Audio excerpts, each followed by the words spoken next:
Remaja menghadapi banyak tantangan. Mereka belajar di sekolah, berteman, dan tubuh mereka juga berubah. Tapi ada beberapa perjuangan yang tersembunyi. Mereka terjebak dalam diam. Ini adalah perjuangan trauma seksual dan kecanduan. Masalah ini bisa berdampak buruk pada kehidupan seorang anak muda.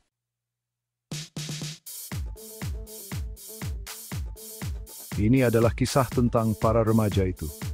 Mereka adalah orang-orang yang menderita dalam diam. Mereka adalah orang-orang yang takut untuk berbicara. Kita perlu mendengarkan cerita mereka.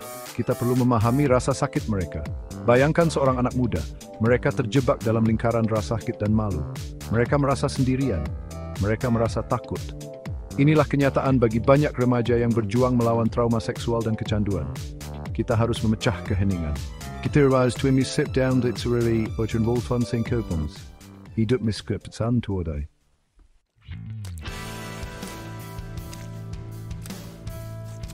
Pelecehan seksual dan kecanduan di kalangan remaja bukanlah insiden yang terisolasi. Mereka adalah bagian dari epidemi global.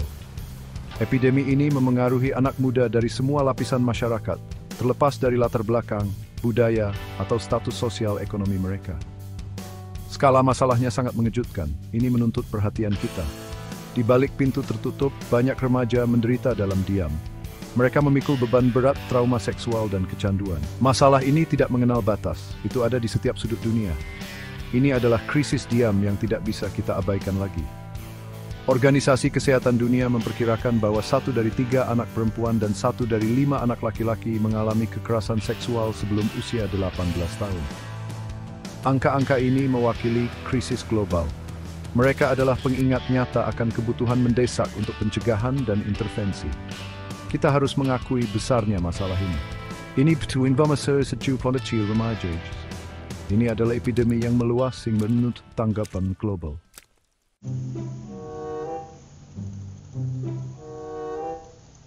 Di Indonesia, situasinya sama mengkhawatirkannya.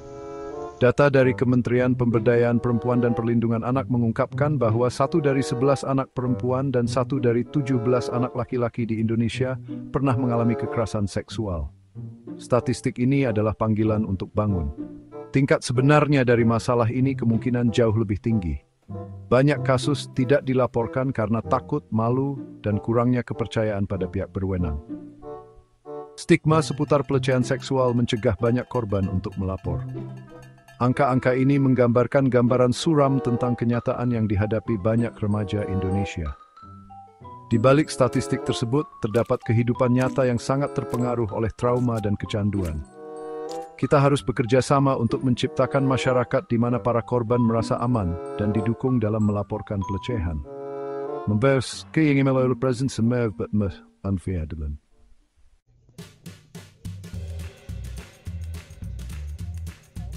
Bagian ketiga, memecah keheningan. Saatnya menyoroti epidemi tersembunyi ini. Kita harus memecah keheningan yang menyelimuti trauma seksual dan kecanduan. Percakapan yang terbuka dan jujur sangat penting. Kita perlu menciptakan ruang aman bagi remaja untuk berbagi cerita. Pendidikan adalah kuncinya. Orang tua, pendidik, dan tokoh masyarakat harus dilengkapi dengan pengetahuan dan sumber daya untuk mengenali tanda-tanda pelecehan dan kecanduan. Kita perlu memberi anak muda informasi yang akurat tentang seks dan hubungan. Intervensi dini sangat penting. Semakin cepat kita dapat mengidentifikasi dan mengatasi masalah ini, semakin baik hasil bagi mereka yang terkena dampak. Kita harus menyediakan layanan kesehatan mental yang tersedia dan mudah diakses oleh semua remaja. Ini adalah tanggung jawab bersama kita untuk melindungi dan mendukung kesejahteraan generasi muda kita. Dengan memecah keheningan, tidak antisipasi masa depan dengan trauma seksual dan kecanduan tidak lagi menjadi epidemi tersembunyi, tapi sesuatu dengan tersisayang solusi yang efektif.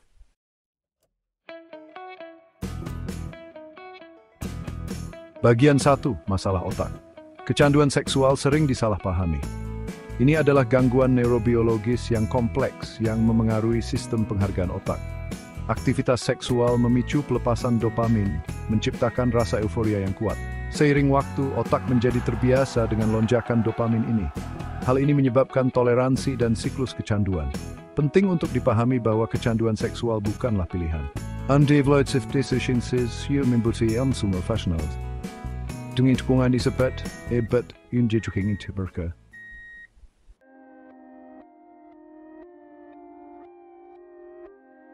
Bagian kedua, terperangkap dalam siklus. Remaja dengan kecanduan seksual sering merasa terperangkap dalam lingkaran setan. Mereka mungkin terlibat dalam perilaku seksual berisiko, meskipun mengetahui potensi konsekuensi negatifnya.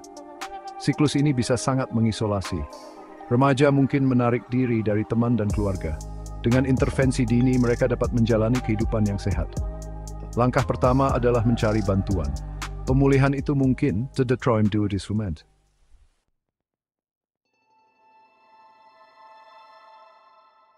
Trauma dan kecanduan seksual jarang muncul begitu saja.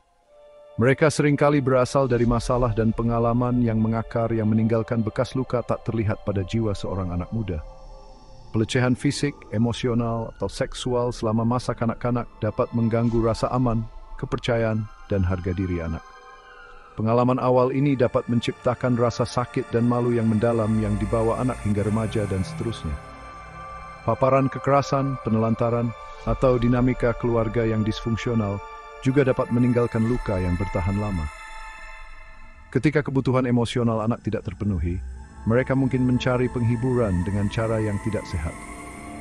Memahami peran trauma masa kecil sangat penting dalam mengatasi akar penyebab trauma dan kecanduan seksual.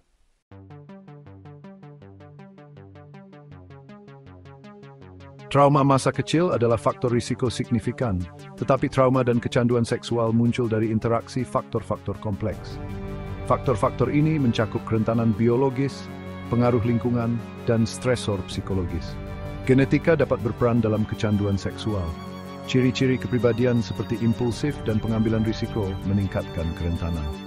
Faktor sosial seperti akses mudah ke pornografi dan tekanan teman sebaya berkontribusi pada perilaku seksual tidak sehat. Internet dan media sosial menciptakan jalan baru untuk paparan konten eksplisit. Setiap individu memiliki perjalanan unik. Tidak ada penyebab tunggal dari trauma dan kecanduan seksual. Memahami faktor-faktor kompleks membantu mengembangkan strategi pencegahan dan intervensi yang efektif.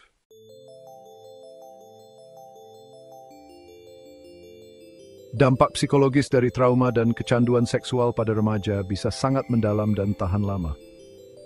Pengalaman pelecehan dapat menghancurkan rasa aman, kepercayaan, dan harga diri seorang anak muda, membuat mereka merasa sangat terluka dan rentan. Beban rahasia mereka bisa terasa tak tertahankan, menyebabkan rasa malu, bersalah, dan isolasi yang meluas. Banyak remaja yang berjuang dengan masalah ini menderita dalam diam, takut untuk berbicara karena takut akan penghakiman, ketidakpercayaan, atau pembalasan. Mereka mungkin menyalahkan diri sendiri atas apa yang terjadi, menginternalisasi pelecehan, dan memikul beban tanggung jawab atas sesuatu yang bukan kesalahan mereka. Rasa menyalahkan diri sendiri ini dapat mengikis harga diri mereka dan membuatnya semakin sulit untuk mencari bantuan. Beban emosional dapat terwujud dalam berbagai cara. Remaja mungkin mengalami kecemasan, depresi, perubahan suasana hati, atau kesulitan berkonsentrasi. Mereka mungkin kesulitan tidur, mengalami mimpi buruk, atau mengalami kilas balik trauma. Dunia bisa terasa seperti tempat yang menakutkan dan tidak dapat diprediksi, yang mengarah pada keadaan hypervigilance dan ketakutan yang konstan. Tanpa dukungan dan intervensi yang tepat, luka psikologis ini dapat membusuk dan semakin dalam seiring waktu, yang mengarah pada tantangan kesehatan mental yang lebih parah di kemudian hari. Sangat penting untuk mengenali dampak mendalam dari trauma dan kecanduan seksual pada kesejahteraan psikologis seorang remaja, dan untuk memberi mereka perawatan dan dukungan penuh kasih sayang mereka butuhkan untuk sembuh.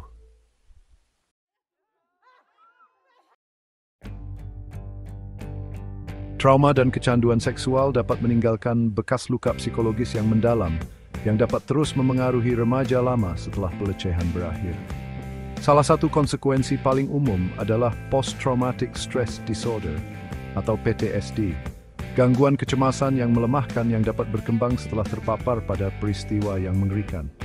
Remaja dengan PTSD mungkin mengalami pikiran-pikiran mengganggu, mimpi buruk, dan kilas balik yang membawa mereka kembali ke trauma.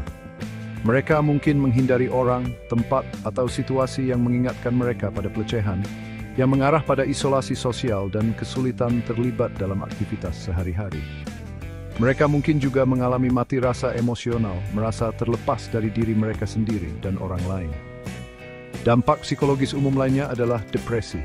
Remaja yang telah mengalami trauma dan kecanduan seksual mungkin berjuang dengan perasaan sedih, putus asa, dan tidak berharga. Mereka mungkin kehilangan minat pada aktivitas yang pernah mereka nikmati, menarik diri dari interaksi sosial, atau mengalami perubahan nafsu makan dan pola tidur. Penting untuk diingat bahwa penyembuhan dari trauma dan kecanduan seksual adalah sebuah perjalanan, bukan tujuan. Akan ada pasang surut, kemunduran, dan terobosan. Dengan kesabaran, kasih sayang, dan dukungan yang tepat, remaja dapat bergerak maju, merebut kembali hidupan mereka, dan membangun masa depan yang lebih cerah. Jalan menuju pemulihan mungkin panjang dan menantang, tetapi mungkin untuk menemukan penyembuhan, harapan, dan ketahanan setelah trauma.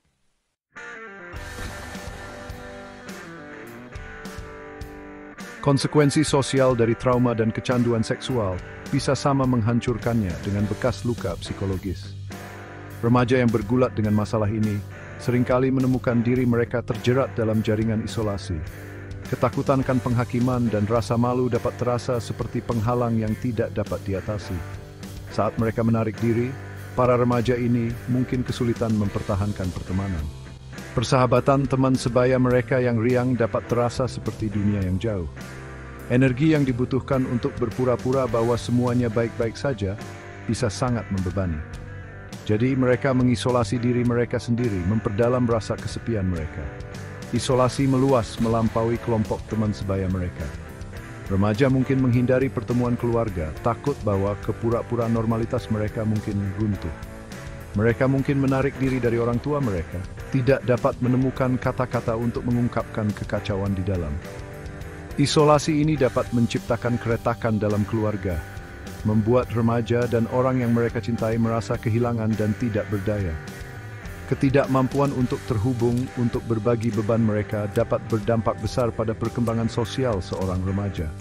Mereka mungkin kehilangan kesempatan penting untuk mempelajari keterampilan sosial, membangun hubungan yang sehat, dan mengembangkan terus memiliki. Isolasi ini dapat mengikis harga diri mereka dan memperburuk perasaan hidup putus habis.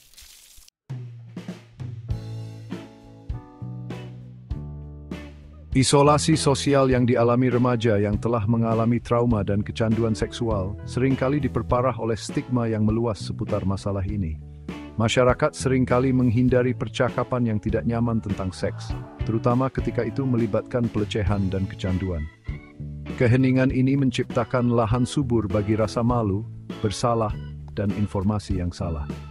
Remaja mungkin menghadapi ketidakpercayaan atau menyalahkan dari orang-orang yang mereka percayai. Pengalaman mereka diremehkan atau diabaikan. Mereka mungkin menghadapi tuduhan berbohong atau mencari perhatian. Rasa sakit mereka tidak divalidasi oleh budaya yang berjuang untuk mengakui prevalensi pelecehan seksual, terutama di kalangan anak muda. Kurangnya pemahaman dan dukungan ini bisa sangat mengisolasi, memaksa remaja untuk menanggung beban mereka dalam diam. Stigma juga dapat mencegah remaja mencari bantuan profesional. Mereka mungkin takut dicap sebagai rusak atau berbeda. Masa depan mereka dinodai oleh pengalaman yang mereka butuhkan untuk diatasi. Ketakutan akan penghakiman dari teman sebaya, keluarga, dan bahkan calon majikan dapat menjadi pencegah yang kuat untuk mencari dukungan yang sangat mereka butuhkan. Stigma ini memiliki konsekuensi yang luas. Ini melanggengkan budaya diam, mencegah remaja untuk maju, mengakses dukungan, dan memulai proses penyembuhan. Ini memungkinkan pelaku untuk melanjutkan pelecehan mereka tanpa terkendali. Tindakan mereka tersembunyi dalam bayang-bayang penolakan masyarakat.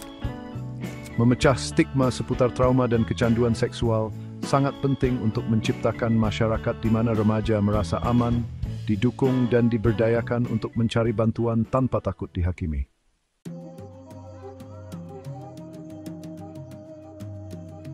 Untuk memahami dampak trauma dan kecanduan seksual pada remaja, kita harus melihat ke dalam struktur dan fungsi otak yang sedang berkembang.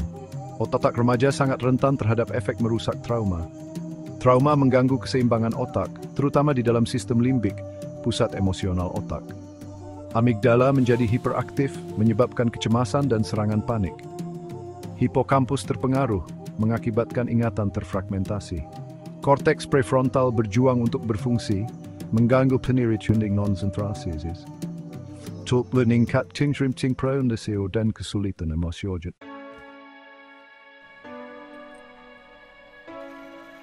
Dampak neurologis dari trauma dan kecanduan seksual meluas melampaui akibat langsungnya. Kemampuan beradaptasi otak, yang dikenal sebagai neuroplastisitas, memungkinkan penyembuhan dan pertumbuhan. Terapi yang diinformasikan trauma menyediakan lingkungan yang aman untuk penyembuhan. Teknik seperti CBT dan EMDR membantu remaja mengelola emosi dan mengembangkan mekanisme coping yang lebih sehat. Menurut untuk berubah berdisteri trauma remaja from berebut kompetisi.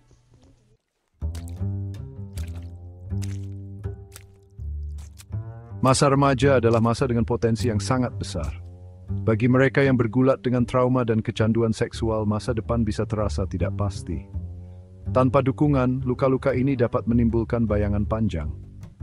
Trauma yang tidak ditangani dapat menyebabkan kesulitan dalam hubungan, pendidikan, dan pekerjaan. Intervensi dini sangat penting untuk mencegah konsekuensi jangka panjang.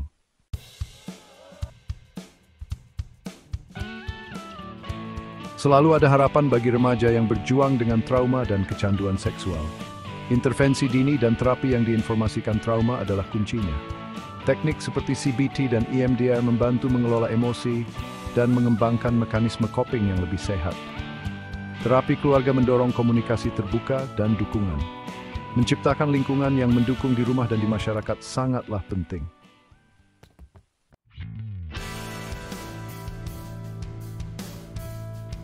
Penyembuhan dari trauma dan kecanduan seksual adalah perjalanan pribadi. Terapi perilaku kognitif yang berfokus pada trauma membantu menantang pikiran negatif.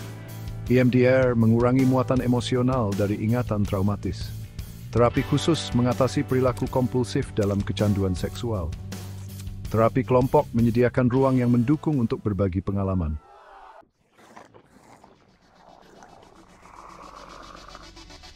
Terapi yang efektif disesuaikan dengan kebutuhan unik remaja.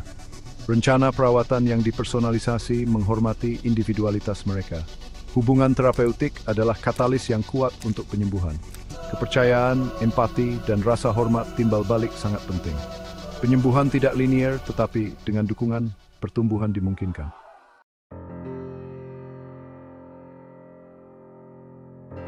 Pemulihan meluas keluar kantor terapis. Lingkungan yang mendukung di rumah dan di masyarakat sangat penting. Anggota keluarga memainkan peran kunci dalam mendukung pemulihan.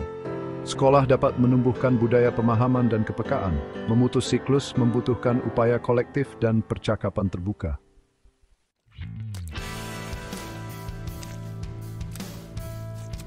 Dukungan keluarga dan masyarakat sangat penting untuk pemulihan. Pendidikan dan mendengarkan secara aktif sangat penting bagi anggota keluarga. Menawarkan cinta dan penerimaan tanpa syarat memberdayakan remaja. Penyembuhan membutuhkan waktu, dan kemunduran adalah bagian dari perjalanan. Kesabaran dan pengertian sangat penting untuk mendukung pemulihan.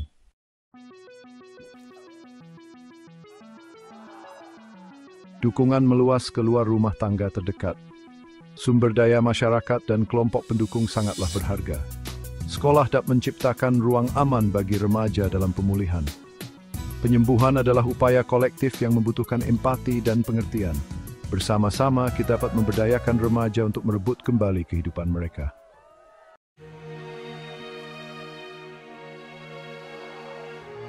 Menangani trauma dan kecanduan seksual adalah tanggung jawab bersama. Percakapan terbuka tentang seks, persetujuan, dan hubungan yang sehat sangat penting. Lengkapi orang tua, pendidik, dan pemimpin dengan pengetahuan dan sumber daya. Ciptakan budaya pencegahan dan atasi akar penyebabnya. Investasikan dalam layanan kesehatan mental dan perkuat sistem hukum.